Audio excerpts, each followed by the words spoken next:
Good morning. Welcome back to the Old Shed Workshop. Today is going to be a bit of a departure from the typical projects that I do inside the shop. Today's project is going to be outside the shop in the driveway. I'm going to go over the process that I used to connect my Starlink Mini to my Host Cascade Camper. My objective was to be able to run my Starlink Mini directly off my off-grid package using DC power. I also included an option to be able to run the Starlink Mini directly off AC power if I chose to do that in different circumstances. It's often not appreciated the time that goes into research for product research, finding the products that'll work for your particular situation, and even the technical research. To that end, there are three gentlemen I'd like to acknowledge from the Starlink Mini page who helped me with some of the technical aspects: Steve Eli, Dave Harubi, and Rick Miller. I also had a conversation by text with Rick outside of the Facebook thread where I got all my information. So I'd like to thank you three guys for the technical help to put this together. As a visual guy, I'm hoping that this video will be able to help others by giving them a good visual reference of how I put this all together. If this is your first time here, my name is Mike, and I'd like to invite you to take a minute to like and subscribe and hit the bell for notifications for future videos. You guys that are watching and subscribing and spending some time watching my videos have really helped me to grow my channel. So let's get right to it. I'm going to show you how I put the whole thing together. I don't have this all buttoned up yet, but I want to give you an idea of how I put it together. So here's the Starlink Mini coming over to the back of my Host Cascade. I have it set up so it goes into a plug here. I got this from an overlander on Etsy that I found. Plug goes through the exterior wall, comes out up in here, and I put a plug in here. Of course, red to red, black to black. Come down, I put the plug in. And then this is the booster. This goes from 12 volt to 24 volt. These are battery lugs that are in the basement of the Host Cascade. Positive, negative. This is 12 volt.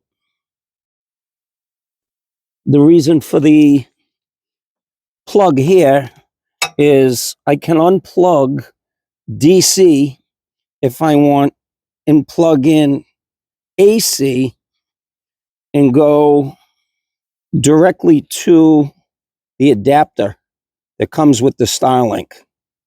All I did was cut this length of the wire that fits the Starlink. I put a plug on it, so I can switch this out if I want to. The idea was that I wanted to be able to run it off DC, so I didn't have the inverter running. But if I'm on shore power and I want to, I can unplug this, plug that other pigtail in, and plug it in right here and be running off 120. So I'm going to take this all back out again since it's not buttoned up, and I'll show you all the connectors. I'll put links below to everything. And this is a switch that I have. So instead of having to unplug the Starlink, if I want to turn it off, I can just open the basement door and flip the switch. I'll show you how I'm going to mount that. Now that I have the whole thing out of the camper, you can get a good look at how I put this together. This is the positive. These are 3/8 inch stud rings. Everything is heat shrink. This happens to be a 14 gauge wire. All my connectors are 16-14 connectors that are heat shrink. I come down to an inline fuse so I can protect this and separate it. If anything happens to the Starlink Mini, it'll blow the fuse and protect everything else downline. Positive and negative come into the booster. You can see on here that originally this is a 12 volt, 5 amp, 60 watt input. The output is 24 volt, 5 amp for 120 watts. The Starlink Mini likes to run in an operational range of 25 to 40 watts between startup consumption and operational continuous consumption. So there's enough input here that the Starlink Mini is not going to experience drops in power. On the outbound side, yellow goes to red on the plug, black goes to switch, the other side of the switch comes out to black on the plug. This is the plug that you see on the outside of the Host Cascade. It's from a gentleman by the name of DarksideOverland on Etsy. This one has 4 screw holes. The one you saw in the video has no screw holes. It's just a matter of personal preference. These wires are all only about 16 gauge wire. This is the little pigtail that I made for AC. I bought the DC 5521 plug with open ends. I was able to cut it to the length I need and then just splice it into the plug. You'll see there's yellow in the photo that's in the video. There's yellow. That's just heat shrink. Everything is done with 14, 16 gauge connectors. So I just buttoned that up, put some protective, wire protective material over it. Now I can reinstall this back into the Host Cascade, and I'll show you what it looks like when it's all finalized. I'm not saying this is going to work for your specific set of circumstances, but this works for me. Do your own due diligence. This is just an example of one way that I did it that works for me. Hope you can see this all right. I'm fighting the sun a little bit. This is the pole extended to its full length.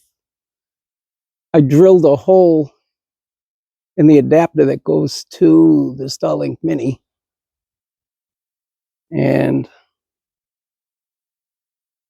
you can see how the brackets attach to the ladder. There's a couple of different ones. There's 1.5 inch diameter ladder, 1 inch. I think there's a square also. I come down with the wire right through the pole and connect it right into the plug. I'm out of the sun so you can see a little better.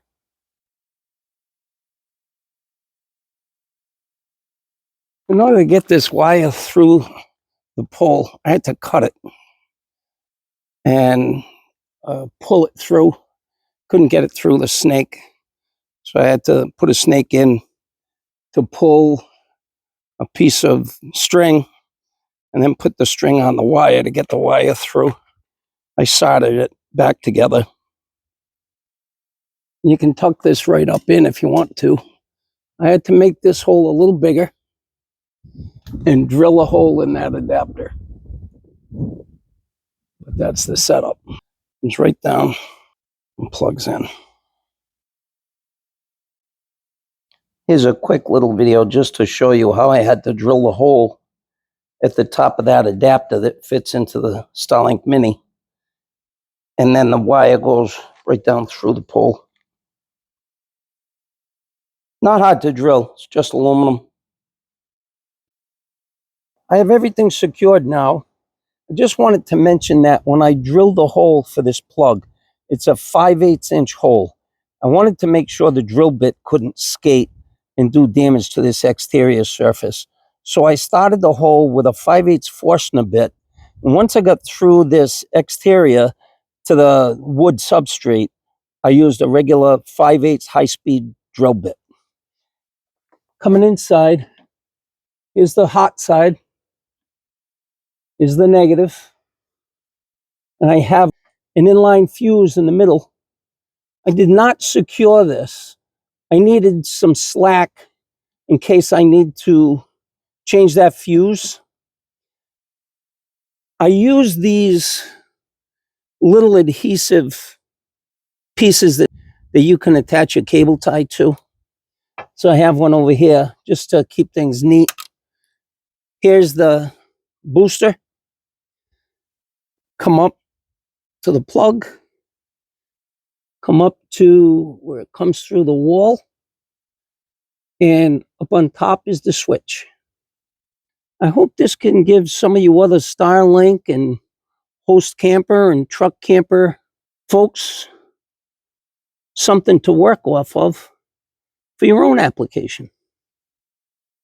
I hope this video might be helpful to some of you guys to give you some ideas. Pam and I will be out and about camping this season. And if you happen to see us, stop and say hi.